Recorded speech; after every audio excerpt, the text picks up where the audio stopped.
I got a call from Kanan last week from India asking me to moderate this session. I was extremely honored and proud because I must tell you that, I mean, there are very few filmmakers today who, I shouldn't say it arrogantly, but whom I respect deeply, but it is true that Vishal is among them. And it was a terribly important thing to know that another of his films is coming out. And this film, Haider, is produced by UTV Motion Pictures and VB Pictures.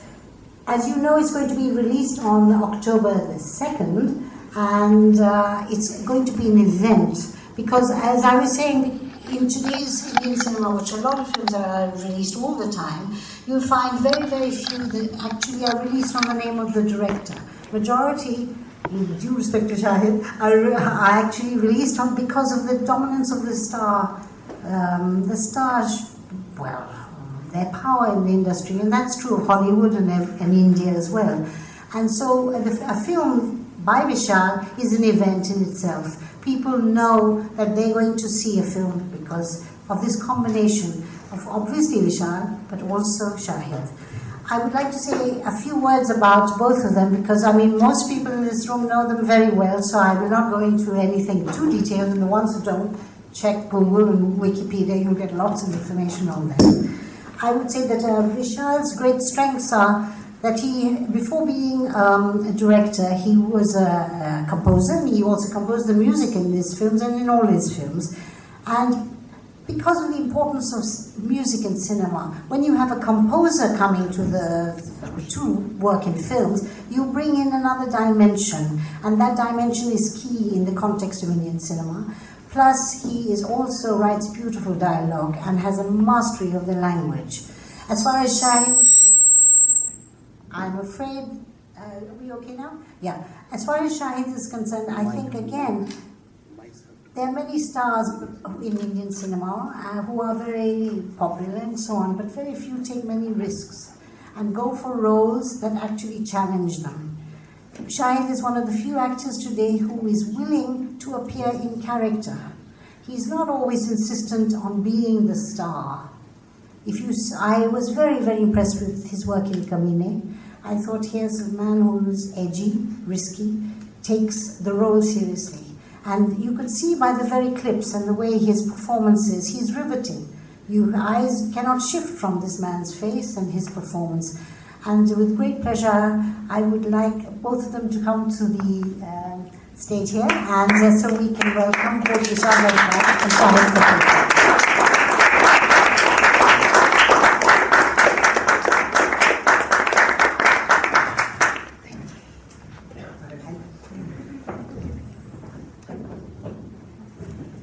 What we thought would be a nice idea this morning was for me to ask a few questions to both Vishal and Shahid, and then we'll open your questions to the floor and take whatever you feel like asking. Obviously, you haven't all seen the film, and you're not supposed to talk about it till closer to the release, because if you start talking now, it'll feel like rehashed food, and that's not a good idea. It's better to keep the privacy of the film till the time when people can actually share your experience and your feelings about it.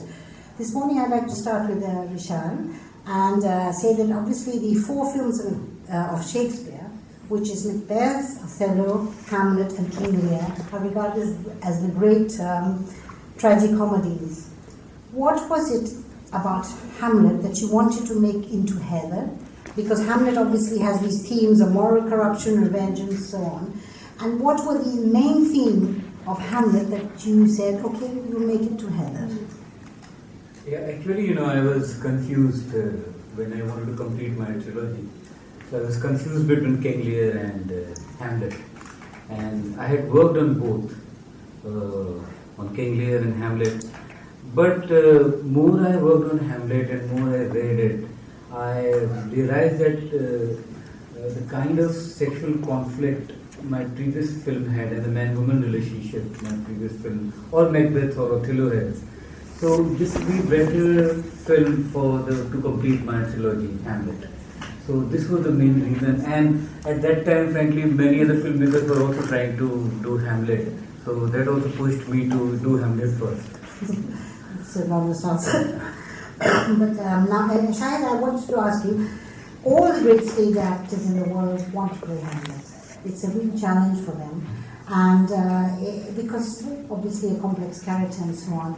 And what for you was the essential aspects and characterisms of Hamlet that you wanted to bring out in Haider? Yes, first of all, good afternoon, everybody. Good afternoon already. It's Morning. We woke up at 6, so I'm thinking it's afternoon or something. So, good morning, and very happy to be here. Thank you for the wonderful introduction that we got from you. And I'm so happy that Vishal sir shared the amount of content that he's shared on this film. Because it's very important to communicate to all you guys, because you're the people who put it out there for people to read or watch. The fact that this film is different and unique in its own way, I think it takes a lot of strength and a lot of confidence on the director's part to share so much content. But I was so happy that you went out there and did that. Hamlet is a very coveted role for any actor. But I've been saying this, that once you start playing the part, it makes you feel extremely inadequate. Because it pushes you so much as an actor that you really wonder whether you have what it takes to be able to pull it off or to be able to satisfy the filmmaker's requirement or the requirement that Hamlet has. However, one has attempted it. I hope people like it. It gave me a lot of confidence every time Vishal sir would say that he was happy with what I was doing, because I honestly wasn't sure. Because it's a very complex role to play. Mentally, the character's journey is very complex. It's a journey of a student to a killer. Laurence Olivier once said that it's the story of a man who couldn't make up his mind. But I do feel that this interpretation of this adaptation by Vishal sir is rather contemporary, because the character is a lot more active as opposed to certain interpretations which are probably a little more passive, where it's about somebody who doesn't do anything, and if you see this content, you know that this guy does go out there and do a lot of things, which I think is a lot more relevant for the youth today, because I think the character is a young guy. It starts off with him being a student who comes back to understand of the dynamics that exist in his life at that time. It's based against Kashmir, which is beautiful yet tragic land, very relevant to our history.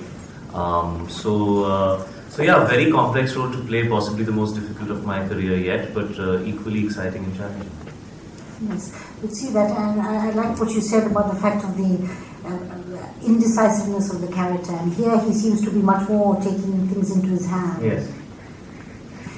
Vishal, can we ask you, when you adapt Shakespeare, and in the case of Haider, is it a total rewrite, or do you actually retain certain aspects of the original?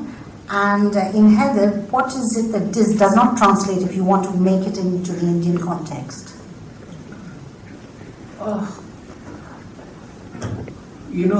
Shakespeare, as I have been saying, that he has been my favorite just because his dramas are so so juicy, and the conflict is so universal that you find those conflicts. You can find those in any society because they are the basic human conflict. And what was the first question? The question is, did you have a total rewrite? How do you approach the adaptation? Yeah, because I always try to remain true to the spirit of the play rather than the text words. And that's what I did in Omkara also. And I have taken those kind of liberties in Makbul also.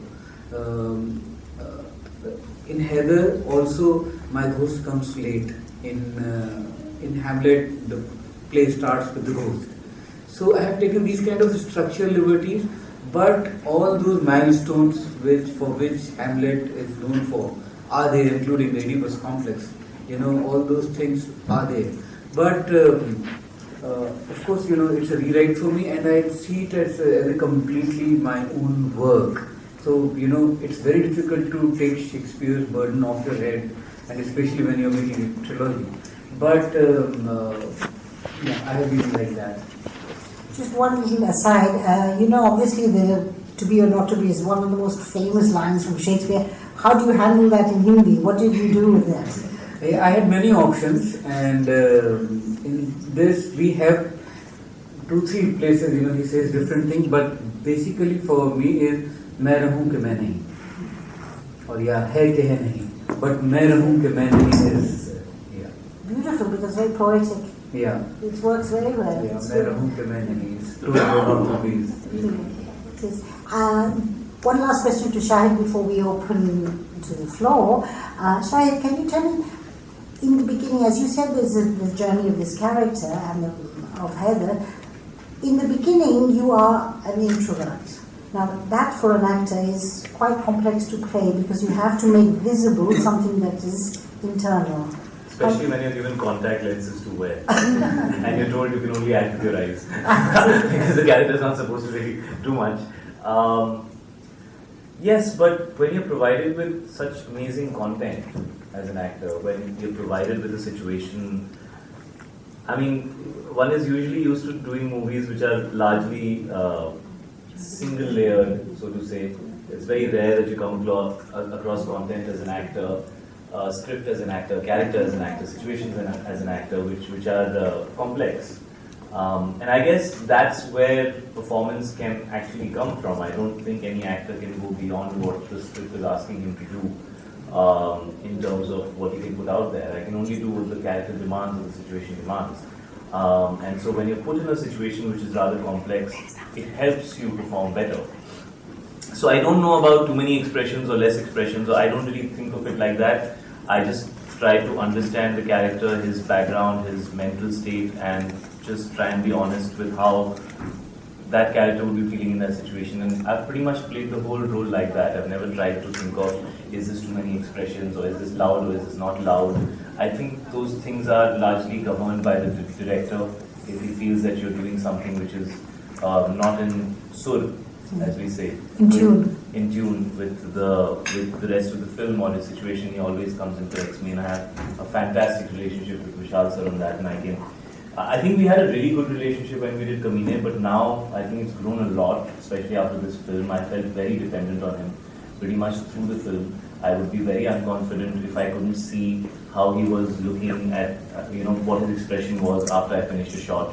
I felt need for him, and so yeah, I depended a lot on him, and if he seemed happy, I would feel like, I pretty much achieved what I needed to do and good. Because I must add for something, I don't believe that Vishal is someone who will compliment anyone easily. So that if he says yes, it's okay, it takes okay. He's very encouraging on set though. I mean, I've always felt that, a lot of people might feel because the kind of content that you do, you must be feeling maybe it's really difficult, or he pushes actors, or he, does stuff. But actually, he just provides you with a really, really good set of actors, a really interesting new background, and fresh content in terms of script. And all he does is encourages you on set. He's never been angry or upset with an actor. I've never seen him do that, which is, I guess, an amazing, amazing quality. It is, definitely. I was told not to, I always tempted to do a master class, which I shouldn't do this morning, so I would like to ask you to ask your questions. Do we have a mic? Yeah.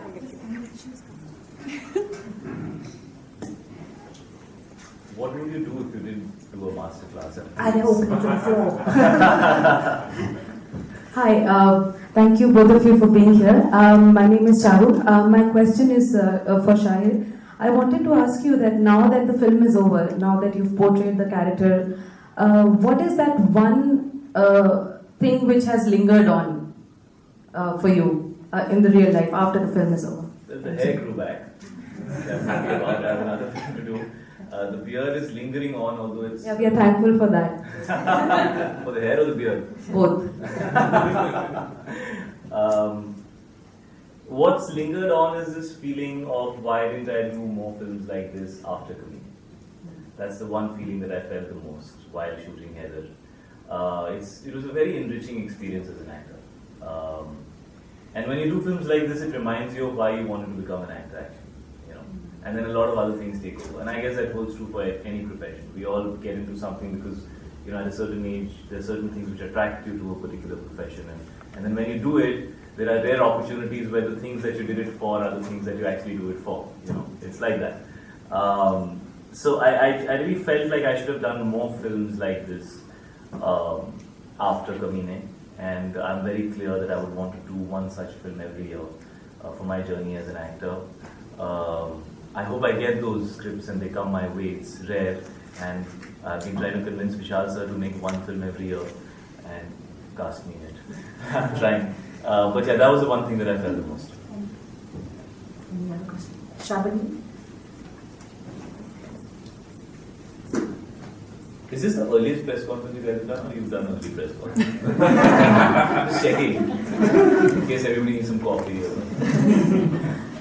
This question for Vishal. Why Kashmir? Why the setting? Yeah, I had two options actually. Initially, you know, I had given the background of an espionage thriller to Hamlet. Which I had also said, sir, it's a great plan. Yeah. And then he told me that it's a rubbish plan. Yeah, so you know, and I worked a lot with a friend of mine on that espionage background. But once it was completed, Guldasa was the first person to actually point out that where is the tragedy in it, you know. It feels like, you know, any American spy thriller with you're just abusing Hamlet in it. So, and at that point I happened to read a Kashmiri writer, Basharat Peer's book called The Curfewed Night. And I seriously think that Bollywood has not been very sensitive towards Kashmir, and that's the biggest tragedy, human tragedy of modern Indian history. And I have been reading about it a lot. I have been thinking about it a lot, that why we have not seen Kashmir from inside. Why do we always have to go from outside, like an intelligence officer goes or an army officer goes?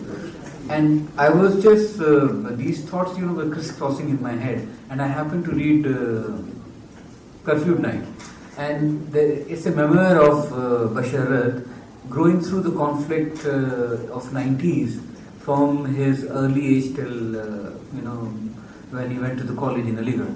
So lots of things, you know, even Shahid's character I have taken from Basharat's life. So I was very, my eyes actually opened about what this region has gone through, this conflict, and is going through. So that's where I thought that it will be the best backdrop for my film. Hi, Priya Joshua on the slide. Shahid, the performance is amazing looking at the clips. I just wondered how you prepared before each scene, both emotionally and mentally. How did you brace yourself for that?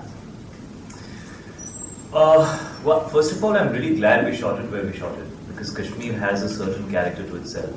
And when we went to Kashmir, we actually shot the film pretty much in 2 schedules, for 25 days, 30 days each.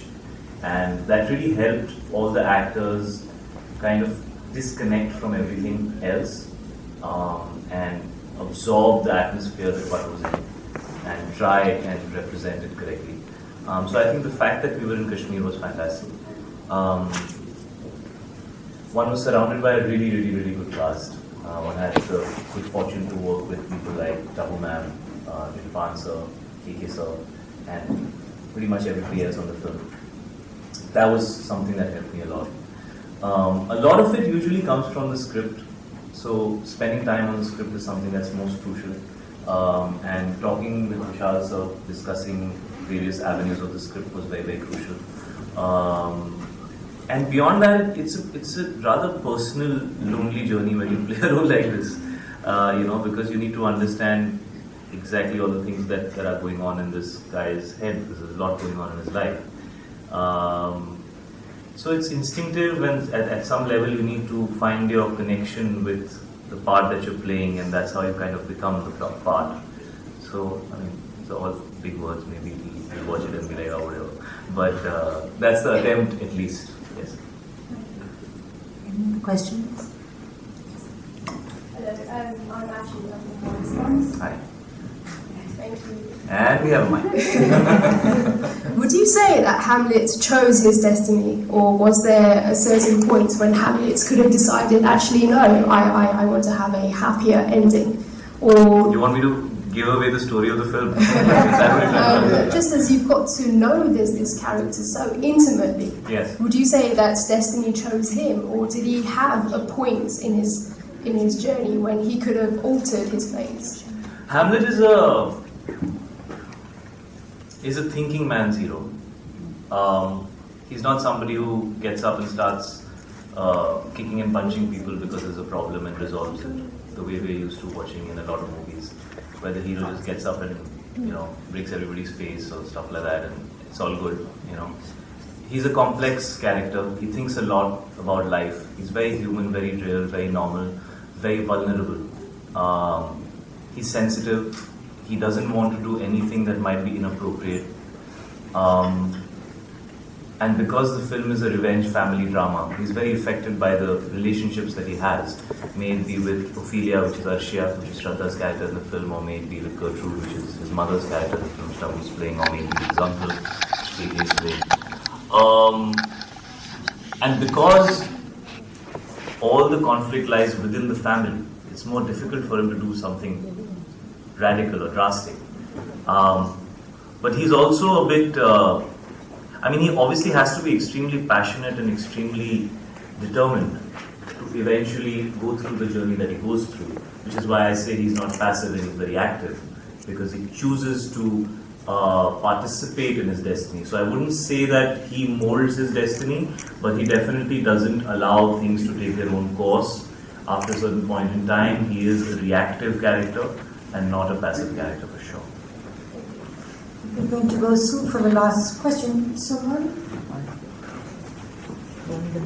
Yeah, just a minute, okay. Yes, hello, my name is Suman Butcher. I'm representing Asian Culture Vulture here. Just two short questions for both of you. Vishal, Bhardwaj, now that you've done the tragedies, another Shakespeare, a comedy, Much Ado, Love's Labours, is that in your thinking? And Shahid, now that you've played him on the screen, would you like to perform Hamlet on the stage? It's a very coveted role. Yeah, now actually I want to make 3 comedies, and a lot of serious stuff has happened for me, so now I really want to get into comedy. Do you want to say it? I mean, there are lots, like Much Ado About Nothing. We were just talking in the car about Much Ado About Nothing, and so there's so many comedy of errors. The Last House has made a great film on comedy of errors, but so many comedies are there. It was fine. Okay, thank you. I think I'll get very exposed if I come on stage, and all my shortcomings will come to light. I think I have the good fortune of working with filmmakers who can edit the portions of my performance that are probably not up to the mark. I would love to see my father do some stage. I've been telling him to do that because he's, he started on stage. I'm very curious about it, but I don't know if I'm capable of doing anything on stage for that matter. One last question there, sorry. Hi, this is Amrita from BizAsia. Hi, welcome to London. And yes, I think I have been to a press conference this early before. I just wanted to ask, Shahid, you've done, in the last year or so, you've done a lot of comedies, and I see you as one of the most versatile actors in the industry. You've just said that you hoped you have done movies like Haider after Gamine. Do you think this is a space that an actor like yourself kind of needs to explore after doing comedies, or do you think it should be varied? I mean, do you get into the skin completely and then can't do a comedy in between doing the intense drama? A lot of questions. How do I put this? To do original work, you need to take risks, because I think originality lies in spaces which haven't been explored before. So it's not really about the genre of film, whether it's serious or whether it's comic or whether it's emotional or whether it's dramatic. I wouldn't say that, but it's important to step out of your comfort zone and do things that you haven't attempted before, because that's the journey essentially that an actor is trying to take. I guess that's why you become an actor, because I think you become a star by default. There are too many factors. I don't think anybody can control their popularity, but being an actor is it's a skill set, and if you want to attempt different things, then you have to do films which are not the regular stuff, and that's something that I would want to do, because it's I don't know, it's a part of my journey, my creative journey or whatever. As a person, it helps me understand myself better, maybe, I don't know, but I'll always try and attempt different stuff. That's something I've done some hideous work also trying to be different, but then some really good work has also happened like that. So I'm happy trying to change myself once in a while. I like that.